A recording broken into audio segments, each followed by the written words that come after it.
Hello everyone, it is Joe here from Omnipoke, the channel that brings you guys everything Pokemon. Today we're looking at a Sylveon Toolbox. It's an archetype that made top 8 at the EUIC after having a bit of a hiatus from the metagame. It's come back in a very intelligent way. The deck list we saw is a little bit different from this one. I've made, I believe, 2 or 3 changes. But I think at its core, we're playing the holy trinity of dark, fighting, and psychic types, naturally lending ourselves to combat the format very intelligently. We also have a ton of early game ball search, which I think is integral for a setup deck like this one. So I think the deck list that we saw from Ty, who made top 8 in the tournament, was very clever in a lot of aspects, and I think had they had hit an Urshifu rather than a Mew, we could have been talking about a different EUIC champion, to be honest. But here we are. Let's break down the top 8 deck list. Starting off with the Pokemon, as always. Let's start with the Sylveon part of the deck, because it really is the reason why we're playing so many different types of Pokemon in the list. We play Water, Psychic, Colorless, Dark, and Fighting Pokemon, all thanks to the Max Harmony attack that the VMAX has. We're a Rapid Strike Pokemon, so can take advantage of Rapid Strike energy as well as Double Turbo to help pay for the cost of the Max Harmony attack, which does 70 plus 30 more for each different type of Pokemon on your bench, which is why you can see that we're playing all sorts of different thin lines here to really make the most of this Max Harmony. It's normally doing good sort of 2-shot pressure, which is perfect when you can double up that damage and one-hit KO Urshifu. So yeah, the Psychic type coverage, very strong in that regard.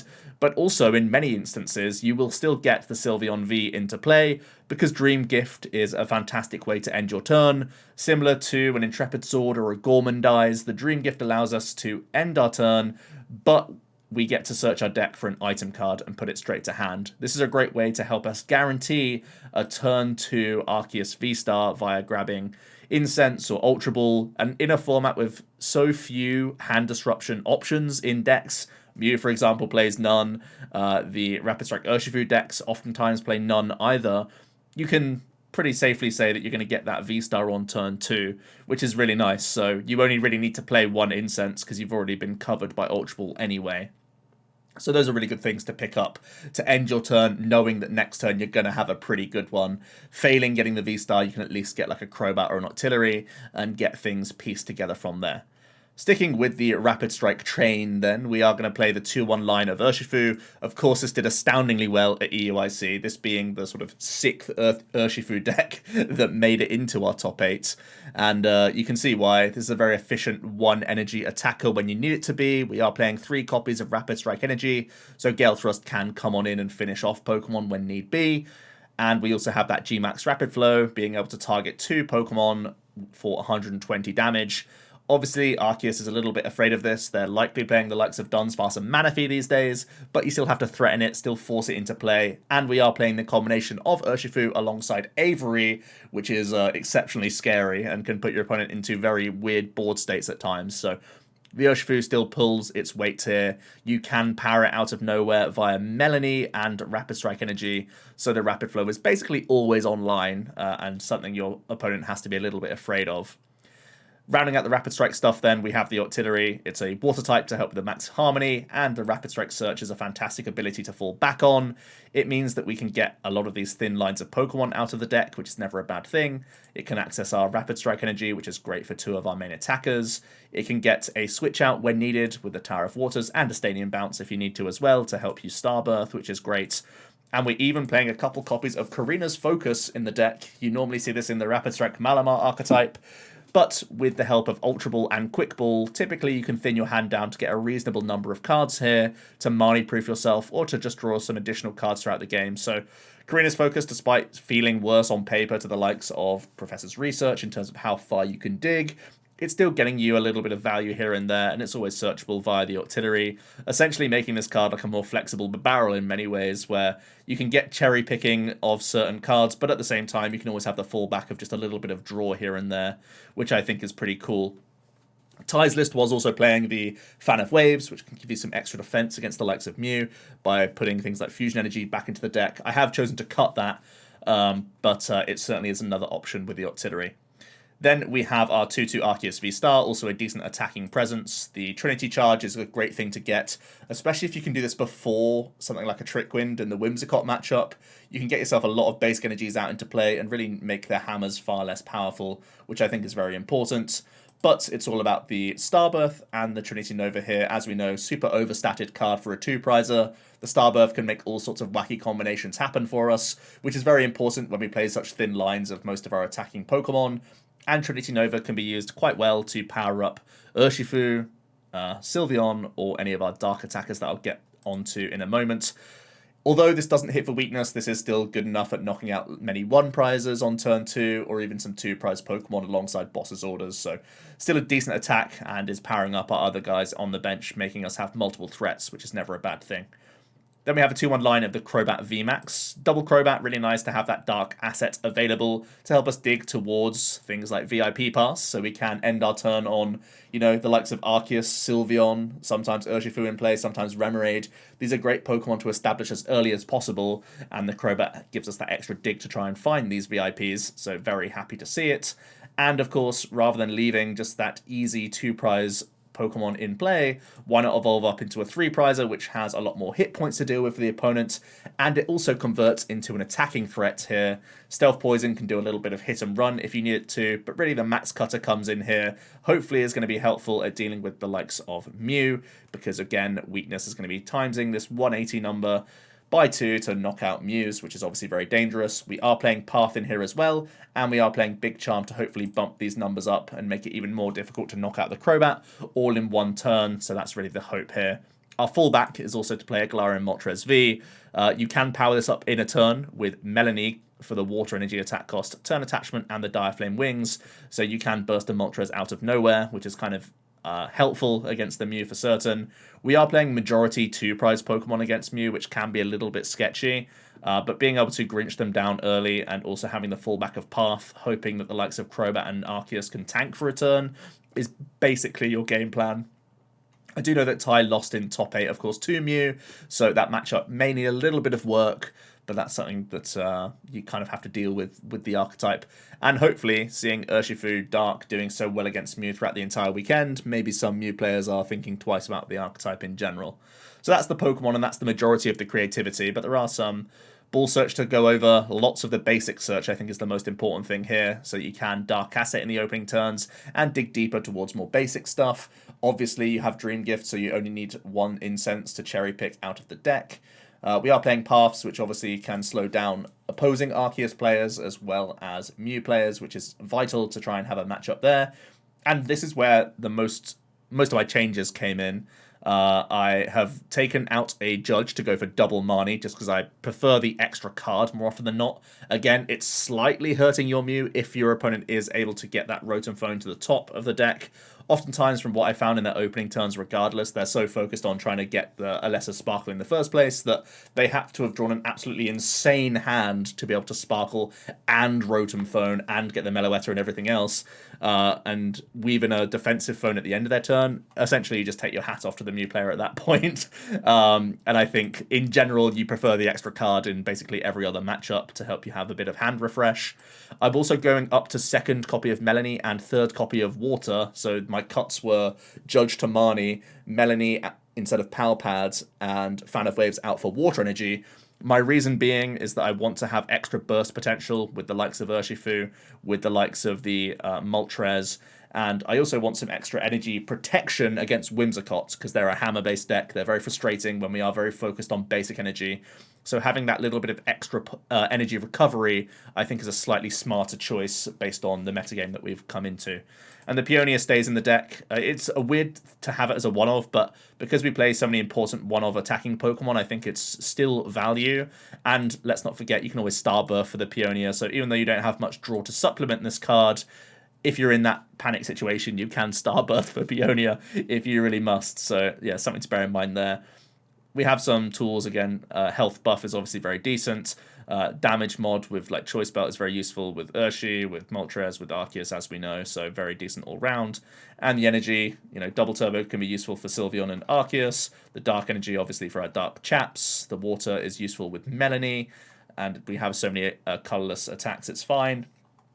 and the rapid energy for our other attackers. So yeah, that is Sylveon. I do think it still has a lot of legs in the format, and there's no surprise that it did that well in the EUIC based on the list that we saw. I think this is such a different take on Sylveon that we've been seeing for a number of months that just hasn't been viable. I think Ty did some great work playtesting this deck and really showed us a great approach.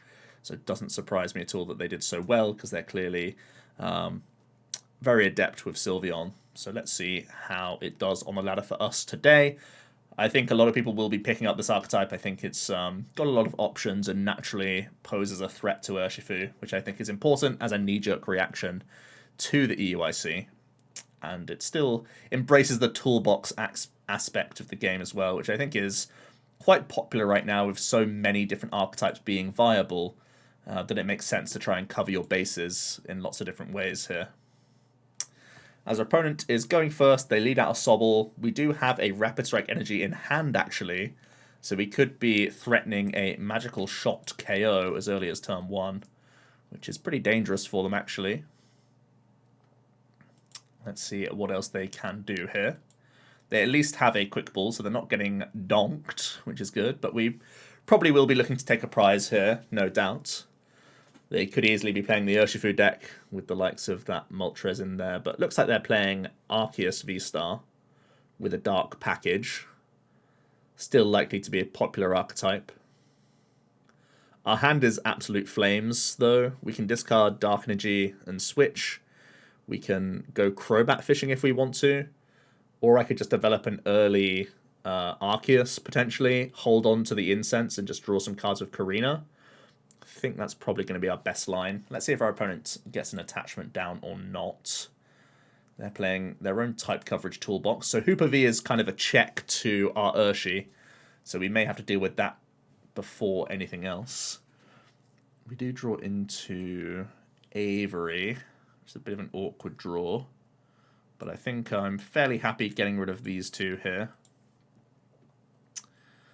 So the Sylveon could be pressured by an Arceus on turn 1 if they are able to get like Melony or maybe Darky switch plays, but I don't think it's super likely with a 1-card hand and only 1 Drizzle to help them get there.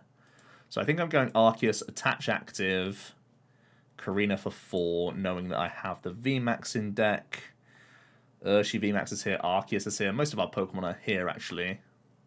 It's just 1 Crobat that we prized, which is fine. It is always important to try and cycle through your deck on the opening turn, because it's so much better if you are able to get VIP pass value. But I think this is going to be solid here. We can draw a safe 4 cards from the focus. I'll keep the Incense around. It's probably too good. And we do hit a VIP. You absolutely love to see that. We do have the option of starting to rev up a Molt if we want to, but I think probably best is start threatening an Urshifu of our own here. It might change what our opponent wants to do next turn. It's looking pretty solid, all things considered. Let's take the tempo prize.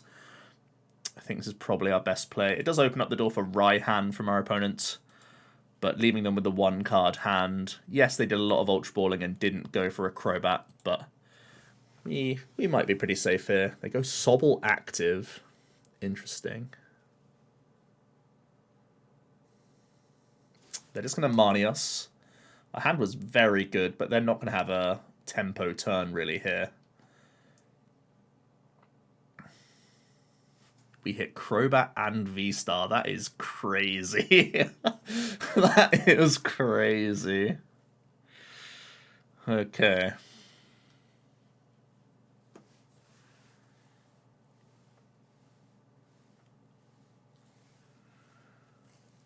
So 220 is our highest damage output with Sylveon, and it's possible to knock out this Hooper next turn, actually. They're going to grab Manaphy.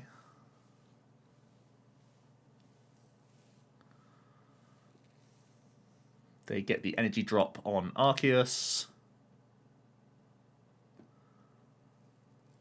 And we are going to see a Drizzle here. I wonder if they'll go Path. Path is probably the best defensive move they can do here. It would be solid against us, but we could Octillery and grab Counter Stadium and Crobat. They're going to grab Net. Okay, so they might be Trinity charging to the Hooper here. In which case, we just take out the Hooper with our Sylveon.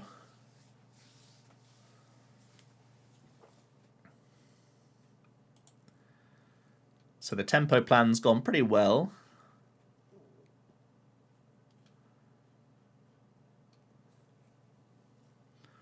See what the draw is. Melony. Melony is actually a bait because I want to boss this turn. So we'll get rid of Arceus and Melony here.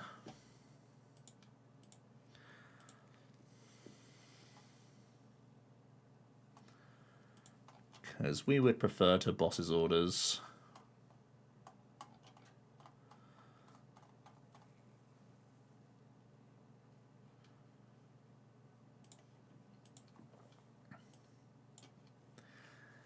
Absolutely insane hand, actually. The Marnie was was just gross.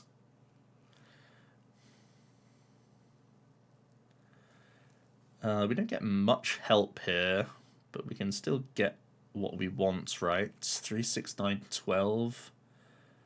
I get Octillery plus boss. No, we're not there. That was a pretty poor Crobat. Do I have to settle for KOing active? KOing active is fine, actually. Yeah, KOing active is fine. So let's Peonia, I think. What I want out of prize, not much actually. Let's Starbirth then.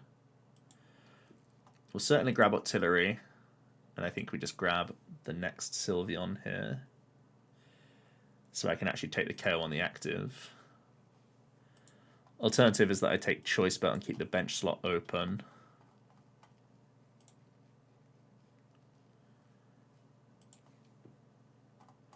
Yeah, bench slot open sounds good as well. We do have a Crobat in the prizes, so it may not be bad to take that guy. We'll be Octillery searching the VMAX. You can see just how many abilities come together to make this delicate deck work out that little bit better for us.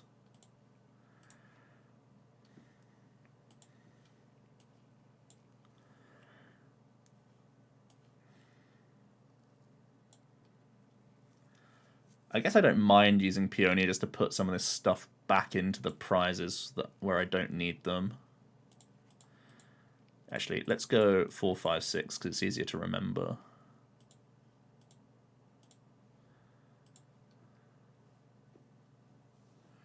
So Ultra Ball, not a bad card to have in hand. So we don't need V-Star. Quick Ball is better than Ultra in this case. I think I prefer a Water Energy in hand to a Dark Energy. Actually, I don't really need the Big Charm either. That seems good to me. So Arceus, Ultra, Big Charm at the end. Arceus, Ultra, Big Charm. Okay.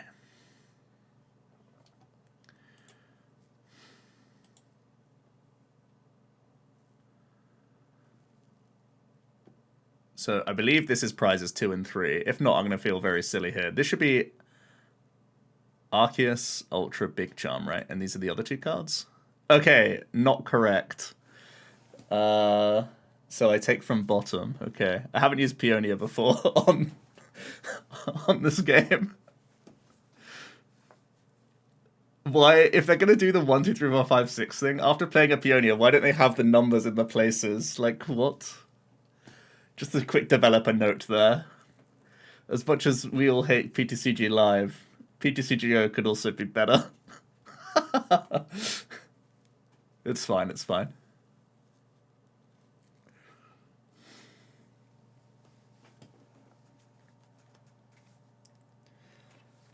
But I feel like we're in commanding position here.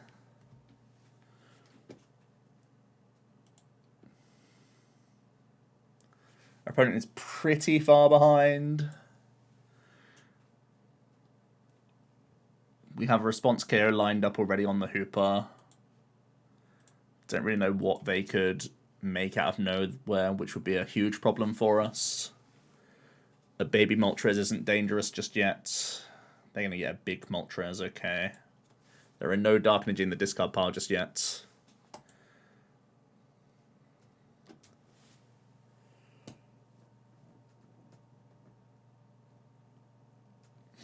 We can see a Sobble. We already have... Oh, we don't have water in the discard pile. Okay. We actually see a Scrapper.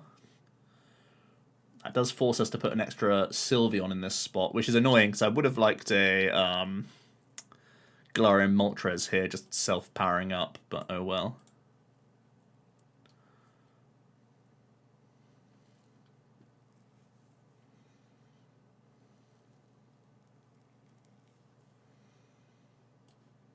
So I'm going to discard a water here. We'll get our Sylveon so I can take a KO.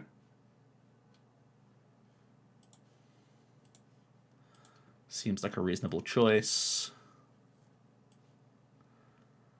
Let's attach double turbo. Let's search out our VMAX now, because this is going down.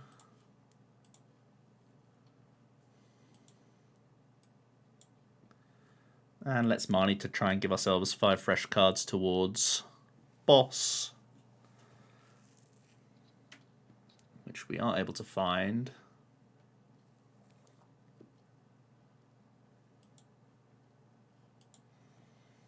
Let's give them the Harmony. So I guess Big Charm is there. So it's... Wait, the positioning is so weird. The positioning is so weird. Why was Big Charm... So Arceus was at the top. But Big... and Ultra... Oh, so it's side and side? Okay. So they... Oh, so weird. They take them from the side and rearrange like this. How bizarre. I'm learning. I need to watch the animation more closely next time I Peonia. Anyway, this game is like wrapped up, right? We need to be hand disrupted first things first.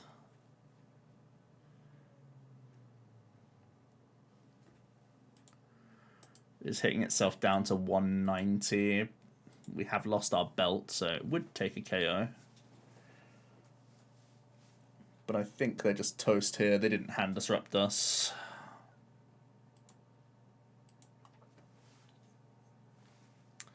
We're not going to see a big deal. I wonder if they can do anything spicy off of this.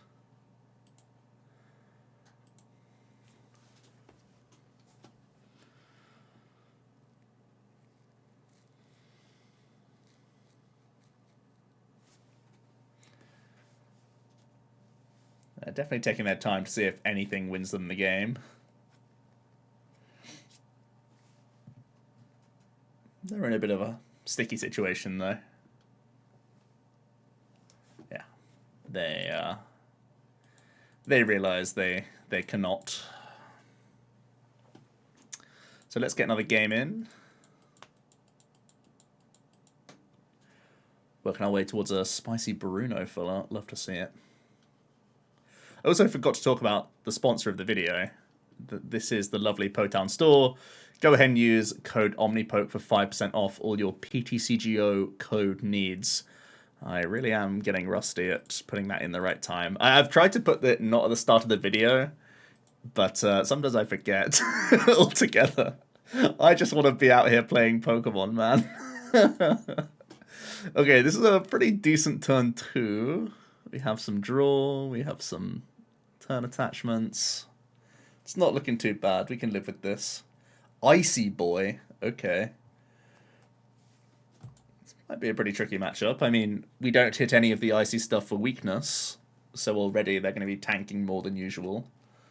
I imagine they're playing bench protection.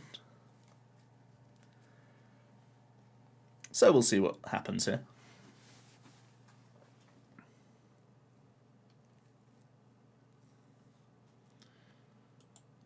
They get the early energy drop, so they can be threatening a lot here. They get rid of Melony and attach a water. Interesting sequencing. We hit VMAX, which is an unplayable, which isn't great. Means it's a not very lovely Crobat for 2. Looks like it's going to be a not very lovely Focus for 2.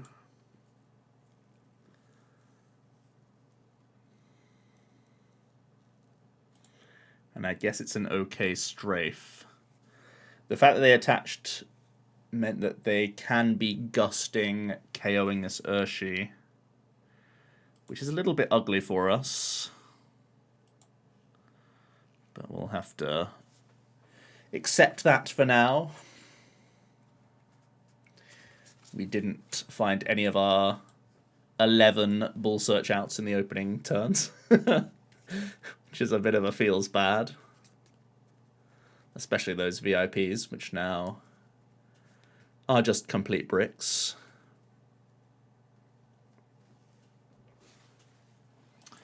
We unfortunately drew too many of our stage 1s. We intentionally play one-ofs of stage 1 so we can draw more cards of our VMAX, but I guess the Octillery and the Arceus are our 2-ofs. Alright, so they have the juice. They can Starbirth for boss pretty happily here. You got to think that's their line. Do they just go boss Inteleon as their 2 cards? Sounds like the best 2 cards I could think of. Boss Sobble is similar. And they're going to swing. Sounds very reasonable to me.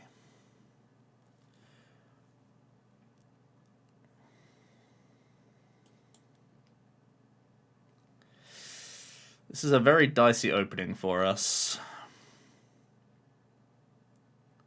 Don't really know where I want to commit energy. Not to any of these chaps, that's for sure. Yeah, that's a concession. That's just a rough start, I guess. We will move past that one. Pretty yucky to not lead out with 11 Bull Search outs, or your Sylveon, or your Arceus.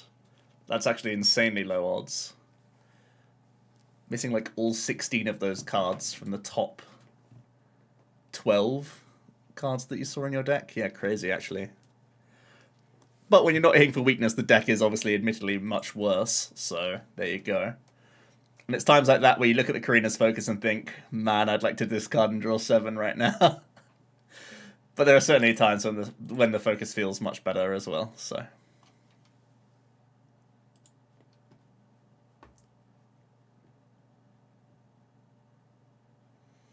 Alright, going first with an Arceus attachment. Not looking too shabby.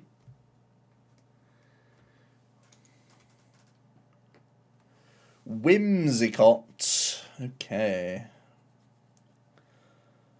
I don't like Urshifu against Whimsicott. Do I like Sylveon against Whimsicott? It's not bad. I like choice belting active while I can. I like attaching active while I can. I like keeping both Melonies though, that's my problem. I definitely discard Urshifu. Do I discard one Melony? It feels so bad. Or do I just say no to Sylveon and say that I'm attacking with Crobat, Moltres, and Arceus all game? I feel like that's reasonable.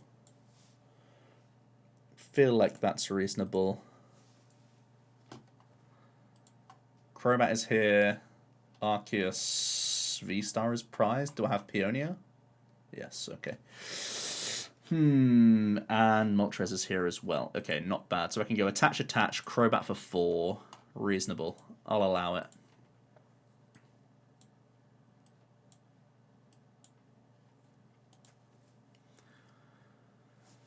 We hit VIP. You'll love to see that. Certainly going to end our turn on a Dream Gift here. Means I'm allowed to play the Ultra Ball aggressively. Do I want the option of Urshifu is the next question. Not really, right? Because I won't be allowed to play these Rapid Strike energies, and I'm not attacking with Sylveon, so I can get rid of Dark Energy and Urshifu here. And just grab Crobat, probably. No, I should grab Remoraid so I can focus my way out of this hand. Or do I hold the Ultra Ball, Dream Gift, so I can get water and discard off of that, and then guarantee... Yeah, that's smarter. Okay, so we do this stuff. Don't want to play this because I'm going to go V-Star next turn. Oh, but what if he... What if he paths me? Okay, if he's going to path me, I need to get the Remoraid down and still take the Incense. So I have the fallback plan of going Rapid Strike Search into Karina's Focus. Yes, got it. And it means we can also do this. Okay, thinky turn, but not bad. And I'm quite happy that we're playing double Melony in this case, because we should have a bit more protection against Crushing Hammer, you'd like to think.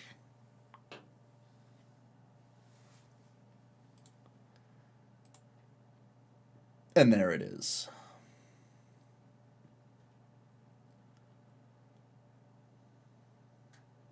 Okay. Classic Whimsicott plays. Memory Capsule. They've squeezed a Jolteon into this deck. A Jolteon package.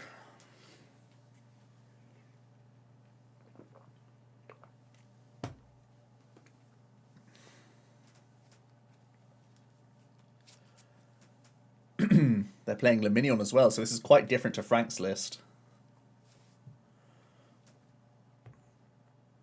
I wonder if they'll Marnie away an Incense. They will, okay. Makes sense, right? As long as they don't have the path in hand, it makes sense to do this. We hit Octillery anyway, so I always have the option to do that, and they just pass. Okay. So I can always Trinity Charge here. I can just fire off my own Marnie if I want to. I'm definitely benching this guy.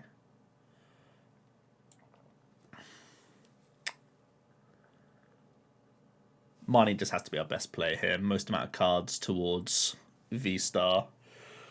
We have a 50-50 of Peoniering into V-Star, which is pretty spicy. Is a 50-50 better than our odds? We've played 2 Ultra already. So we have 1 V-Star, 2 Ultra, and 1 Incense at the bottom of our deck. But I could reset the deck. I think the 50-50 from Peony is actually stronger here. Okay, let's take a bad card and put it into our prizes. It should probably be this, right?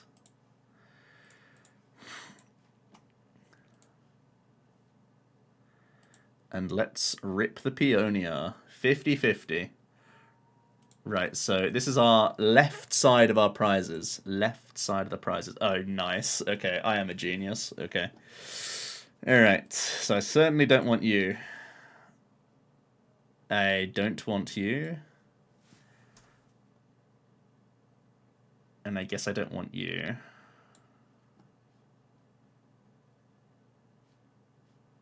Sure.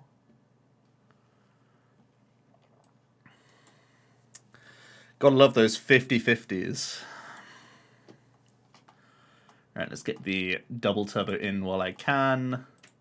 I have supporter for next turn. Do I want the option to boss? Tell you what, the Fan of Waves would be busted here. The one-off Fan of Waves. Do I just quick ball away Water Energy so I have better odds to Melony? No, that seems silly.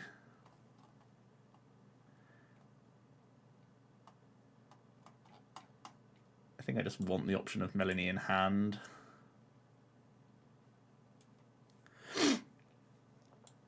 Okay. Let's swing.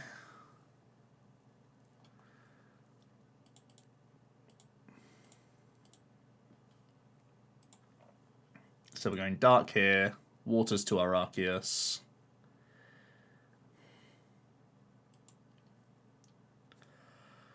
I want more basic energy, so prize number 1 is a dark energy. Because I put Urshifu down here, right? Lovely. Okay, and then randomonium. Okay. Nice. The Melony was kind of weird there. I don't know if that was actually our best shout. Maybe Quick Ball was better. Alright, they're going to Fan of Wave us. They're going to get into their V-Star.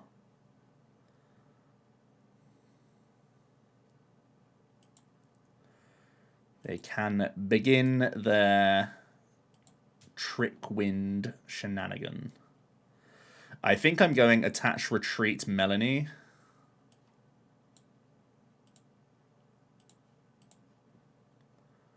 We can Dire Flame. We can thin a card before.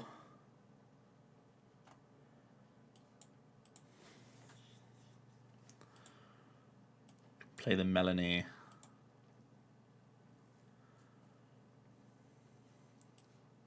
Can protect our dude. We can thin.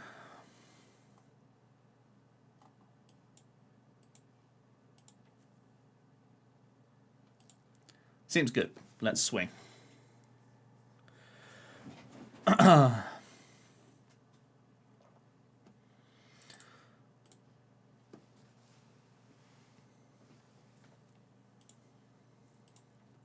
They do establish a late path. We have been able to Dire Flame Wings a couple of times, which has been very helpful here. They do get the energy drop. I definitely think the second Melony is helpful in the Whimsy matchup.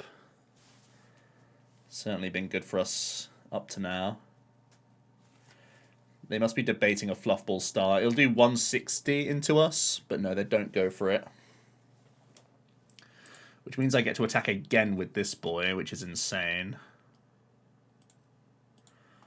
Let's thin more cards out.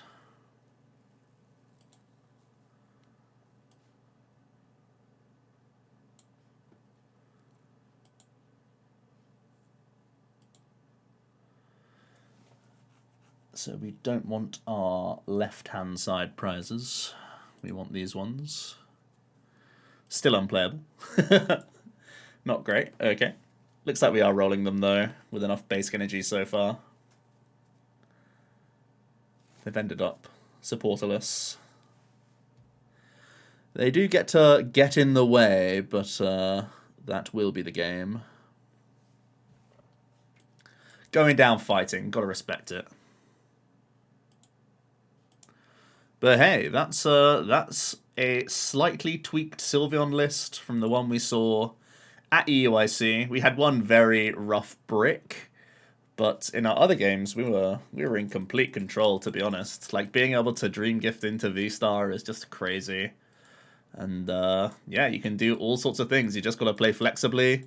Your draw engine, admittedly, is a little bit scary at times when, like, your biggest dig into the deck is like 3 or 4 cards at the best of times. Sometimes that second Crobat has to come in and do some business for you. Not playing research is fairly, like, unintuitive, but it does allow you to cut some corners. Like, right now we're at double boss and I'm not playing any Palpad. I know Ty did play Palpad. But the good news is your discard is all in your control. It's Ultra Balls and it's Quick Balls. That's the only discard in the deck. So you choose when you're going down to one boss or whatever. So it's on you, to be honest. But yeah, that is a Sylveon box. I think it's super interesting, very spicy, and plays the holy trinity of weaknesses for your opponent to have a headache over. Let me know what you guys think, and I'll see you in another video tomorrow. Cheers.